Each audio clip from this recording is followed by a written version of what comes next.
À la fin des années 90, l'américaine Bobbi Maï est soudainement devenue une personnalité mondiale.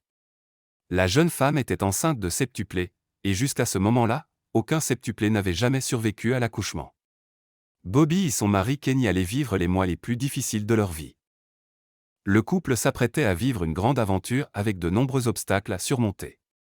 Préparez-vous à découvrir l'une des histoires les plus extraordinaires et inspirantes de ce siècle. Bobbi et Kenny avaient déjà une fille, Michaela, mais souhaitaient avoir un autre enfant. Cela nécessitait une aide médicale, car ils ne pouvaient pas avoir d'enfant naturellement. Ce processus intensif demande de nombreux contrôles. Lors de l'échographie, on leur révéla qu'il n'y avait pas un, mais 7 embryons. Kenny se souvient encore de sa première réaction lorsque le médecin lui a confirmé qu'il y avait bien 7 enfants. Il a répondu « Non, non, sérieusement ». Le jeune couple a avoué avoir ressenti une peur immense en apprenant qu'ils attendaient des septuplés. Cependant, ils se sont vite habitués à cette idée, même si personne, à ce moment-là, n'aurait pu imaginer comment se déroulerait l'accouchement. Le couple était très anxieux, car la naissance de leur première fille ne s'était déjà pas bien passée. Bobbi sentait que son ventre grossissait beaucoup plus vite que lors de sa première grossesse, ce qui était logique, car 6 bébés supplémentaires grandissaient en elle. Mais à un moment donné, son ventre devint si énorme qu'elle se demanda si son corps pourrait le supporter. Bobbi expliqua à quel point la taille de son ventre était devenue impressionnante. À un certain moment, son ventre était si grand qu'en position assise, il arrivait jusqu'à ses genoux. Des vergetures couvraient son ventre, et elle s'inquiétait de plus en plus pour son corps. En plus des douleurs physiques, un autre problème majeur surgit. La douleur physique n'était pas la pire partie de la grossesse, le jeune couple était également en difficulté financière, et les bébés n'étaient même pas encore nés.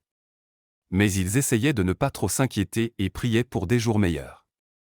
Juste au moment où Bobbi et Kenny pensaient que les choses allaient s'améliorer, les médecins lui ont présenté un dilemme difficile. Comme il ne s'agissait pas d'une grossesse normale, Bobbi devait subir plus de contrôles médicaux que d'habitude. À un moment donné, les médecins lui ont proposé une option appelée réduction sélective. En d'autres termes, ils souhaitaient que plusieurs enfants ne survivent pas afin d'augmenter les chances de survie des autres. Pendant ce temps, Bobbi et Kenny recevaient énormément d'attention médiatique, et bientôt, des millions de personnes avaient un avis sur leur situation. Mais la décision du couple a choqué le monde. Aucun septuplé n'avait jamais survécu à un accouchement auparavant, mais Kenny et Bobbi décidèrent qu'ils voulaient garder tous les enfants. Bobbi avait l'intuition qu'elle y arriverait et déclara « Nous avons confié cela à Dieu et nous lui faisons confiance pour que tout se passe bien ». Bobbi et Kenny ont reçu des centaines de lettres, mais toutes n'étaient pas positives. Pour 10 lettres de soutien, il y en avait une contenant des réactions négatives et pleines de colère.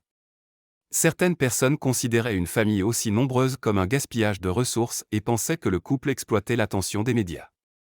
Heureusement, il y avait aussi de bonnes nouvelles dans leur vie. Avec cet enfant en route, la maison où vivaient Kenny et Bobbi allait être bien trop petite, mais ils ne pouvaient pas obtenir de prêt pour une maison plus grande. Un donateur très généreux leur a offert une immense maison où ils auraient suffisamment d'espace pour élever leurs 8 enfants. Ils ont également reçu une énorme quantité de couches, un approvisionnement annuel en macaroni et une nouvelle grande voiture. La tension était déjà élevée, mais Bobbi se sentait relativement bien jusqu'à ce qu'elle ressente un changement tard dans sa grossesse. Bobbi savait que l'accouchement approchait. À la mi-novembre, alors que Bobbi était plus avancé, les contractions commencèrent. À ce moment-là, son ventre avait le double de la circonférence d'une femme enceinte moyenne. L'accouchement commença plusieurs semaines avant le terme prévu. Une équipe de plus de 40 spécialistes était sur place pour assister à l'accouchement, qui avait été planifié dans les moindres détails. Tout le monde était prêt à faire face à toutes les éventualités. À la surprise générale, l'accouchement ne fut pas chaotique du tout et, en quelques minutes, les 7 bébés furent mis au monde. L'accouchement eut lieu par césarienne, comme prévu, et personne dans la salle ne put retenir ses larmes en réalisant que tous les bébés étaient en vie. Miraculeusement, les 7 bébés avaient survécu. Il y avait 4 garçons et 3 filles. Comme on pouvait s'y attendre, ils étaient beaucoup plus petits que des bébés nés à terme. Mais après plusieurs mois de soins médicaux spécialisés, les bébés purent enfin rentrer à la maison. Trouver 7 prénoms ne fut pas une tâche facile, mais heureusement, Bobbi et Kenny ont trouvé 7 beaux prénoms. Par ordre de naissance, les enfants s'appellent Kenny Jr. Alexis, Nathalie, Kelsey, Nathan, Brandon et Joël. Après plusieurs mois, les bébés purent enfin rentrer à la maison, et la famille était enfin réunie pour toujours. Malheureusement, tous les enfants n'étaient pas en parfaite santé. 2 d'entre eux, Alexis et Nathan, sont nés avec une paralysie cérébrale, ce qui rendait la parole et la marche difficiles pour eux. Mais en dehors de cela, tous les enfants étaient en excellente santé. Alors que la famille de 10 personnes venait à peine de s'installer dans leur nouvelle maison, ils apprirent qu'une personnalité très célèbre souhaitait les contacter. La famille fut invitée par nul autre qu'Oprah Winfrey à participer à son émission. Là, Bobby et Kenny expliquèrent à quel point il était difficile d'élever autant d'enfants, mais qu'ils étaient très heureux. Ils ont aussi mentionné combien de couches ils utilisaient par jour. Les 7 bébés utilisaient des couches et buvaient des biberons par jour. Élever les bébés n'était pas seulement extrêmement chronophage, mais aussi très coûteux. Heureusement, Bobby et Kenny avaient élaboré un plan très astucieux. Dans une famille aussi nombreuse, les finances devaient être gérées intelligemment. L'argent ne pousse pas sur les arbres, et ils ne pouvaient pas simplement en emprunter. Au début, ils ont reçu de nombreux dons, mais ceux-ci se sont raréfiés avec le temps. Avec 8 enfants qui grandissaient, la situation devenait compliquée. Bobby et Kenny ont révélé combien ils économisaient sur les courses grâce à des achats intelligents. Personne ne sait exactement comment ils faisaient, mais la famille ne dépensait que quelques centaines de dollars par mois en nourriture. À l'époque, c'était la moyenne pour des familles 2 fois moins nombreuses. Au fil des années, ils ont dû trouver d'autres stratégies ingénieuses. Élever 8 enfants s'est révélé être un travail à plein temps. Heureusement, ils ont reçu l'aide de nombreux bénévoles qui participaient aux tâches ménagères et au nettoyage. Ils ont commencé à cultiver leurs propres légumes dans le jardin, ce qui leur permettait aussi d'économiser sur la nourriture.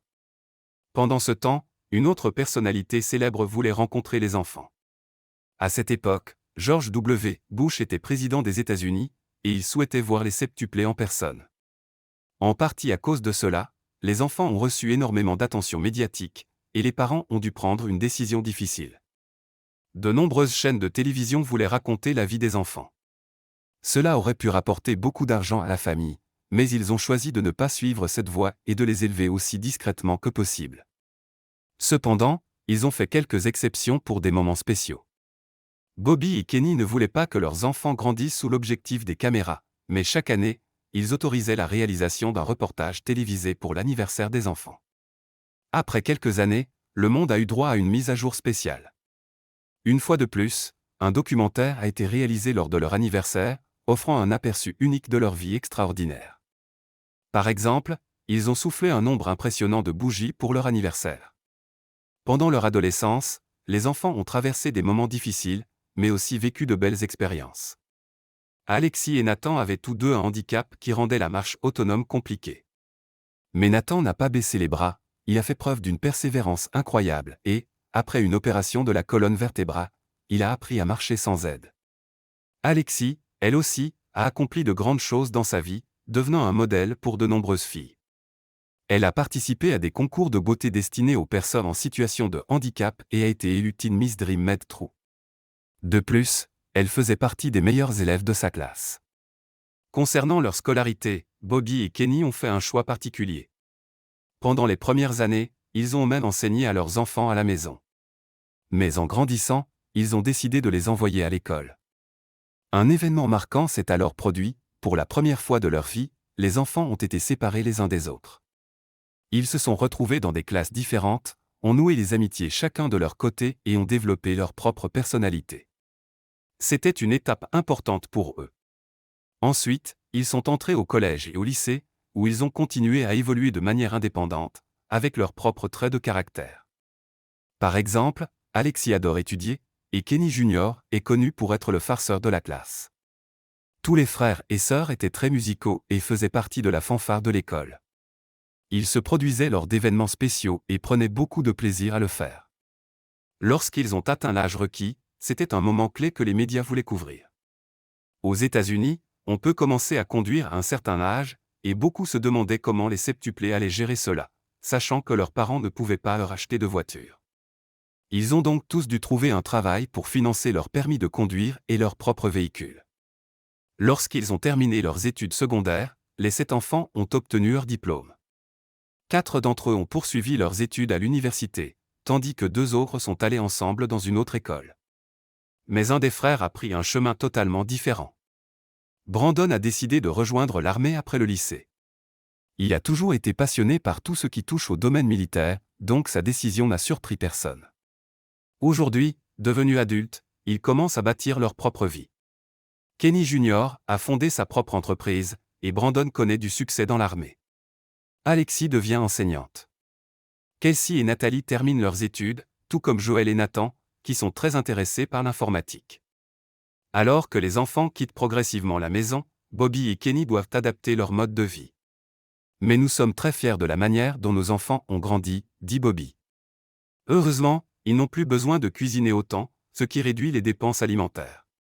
Ils ont même décidé de donner leur grande maison à une autre famille qui avait besoin de plus d'espace. Quel bonheur de voir cette famille s'épanouir aussi magnifiquement.